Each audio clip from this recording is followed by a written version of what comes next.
Alright guys, basically I'm going to do this all in one take so that way it's not super boring and awkward. Alright, let's get it. At the end of the Civil War, the United States entered a period of enormous change. American industry expanded, factories cropped up in urban areas with dense populations, companies needed a continuous supply of workers, but they didn't have to look far. Factory work depended on machines and not skilled workers. Many people were willing to work for low pay under harsh conditions, and some workers were soldiers.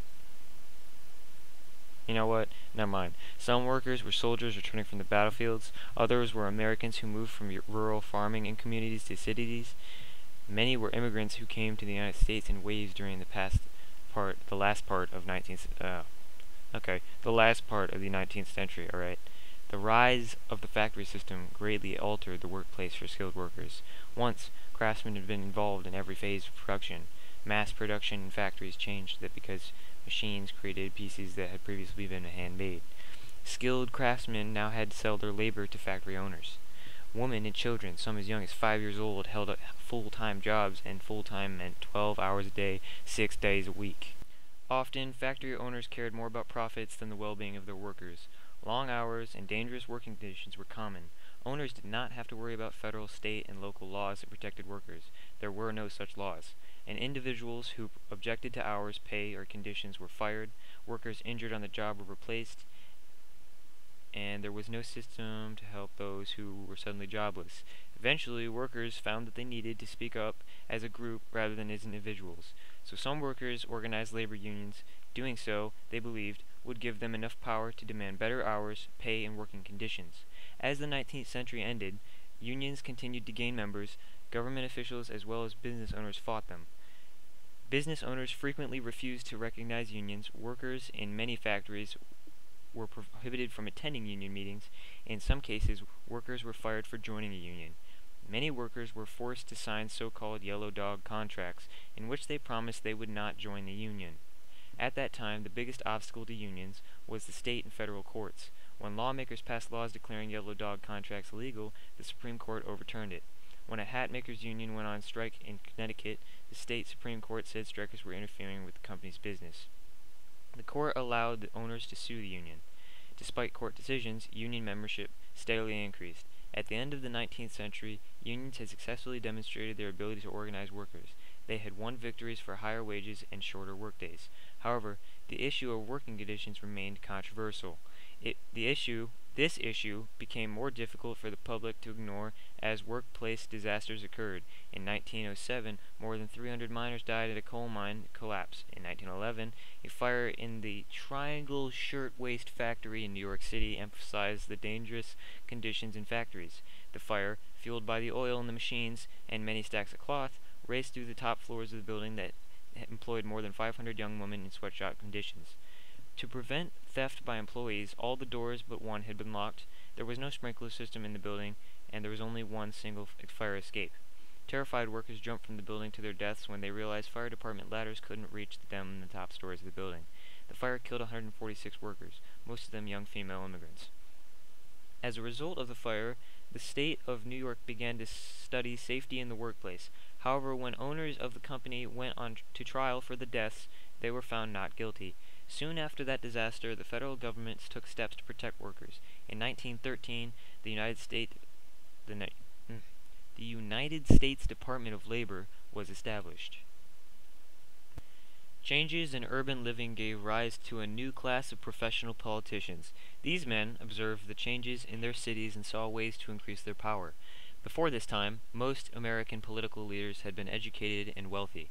The new leaders came mostly from the immigrant groups of the previous generation, and they saw that their cities needed new services, such as schools, police, lighting, and sanitation. These new political leaders formed organizations that reached down to the level of neighborhoods. They provided only help that the poor could get. No. They provided the only help that the poor could get. That's right. In return, they usually asked for just one thing: the new citizens' vote. By using the democratic system, local leaders took office. They were able to get money for services in their wards and political power for themselves. This meant influence for the boss at the top of the organization and also for the people who organized his supporters. These organizations were known as political machines. The most famous political machine was the one that ran in New York City. It was called Tammany Hall, or just Tammany. Originally a social club, Tammany became associated with the Democratic Party in New York early in the 19th century. Yeah. For several decades, it expanded its power by finding jobs and housing for immigrants. Tammany's leaders then helped immigrants attain citizenship so they could vote. It was not unusual for them to give the poorest families a few dollars for food and fuel. With the power gained from this neighborhood level of involvement, Tammany leaders were able to get elected to office at city and sometimes state governments. The quest for power often led to corruption. Bosses found where the city was planning to put up a new courthouse or a transit line and bought the property before the project was announced. They then sold the land to the city at a profit. The leaders also took money from other people in the organization to exchange for jobs on the public payroll. The National Association for the Advancement of Colored People, the NAACP, was founded in 1909 and was one of the most influential and earliest civil organizations in the United States. The NAACP was founded by white and black intellectuals and first looked into uniform whites,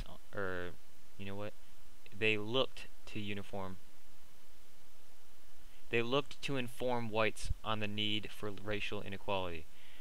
The YMCA, or the Young Men's Christian Association, was founded in London, England, on June 6, 1844, by George Williams. YMCA was founded due to the unhealthy social conditions growing towards the end of the Industrial Revolution, and the growing of railroads and centralization of commerce and industry drew many young men who were in need of jobs to places like London, where they worked 10 to 12 hours a day for 6 days a week. These young men who came to work were far away from home or any family, forcing them to live at the workplace in overcrowded rooms.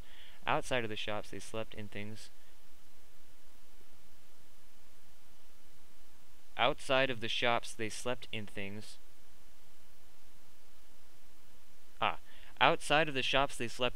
things were not good.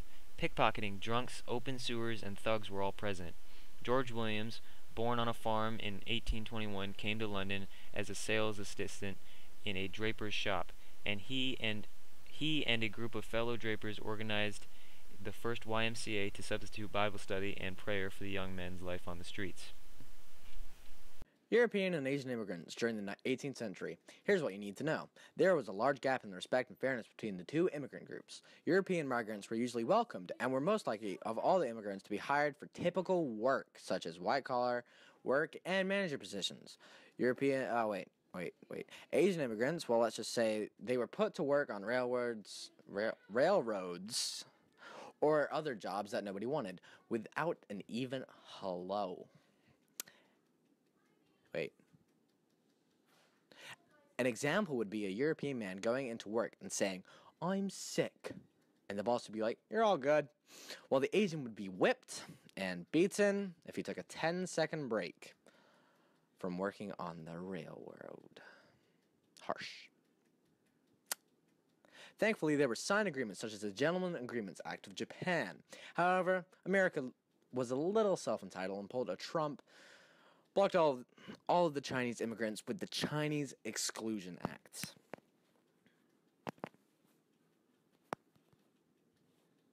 Economic and physiological ideologies.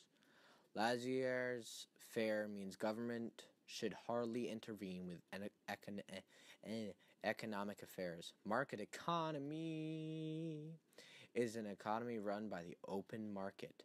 Mixed economy is an economy in which private enterprises exist in combination with government regulations to protect the people. Socialism is when an economic system in which the factors of production are owned by the public and operate for the welfare of all. Communism is a political system in which the government, aka the state, owns all of the property and dominates all aspects of life in a country. Anarchy. Well, let me tell you, it's a lack of government and law, and it usually causes confusion. Factors of Production is, hang on, the resources required to produce things we would like to have. These are land, capital labor, and enterprises. And that's all, folks.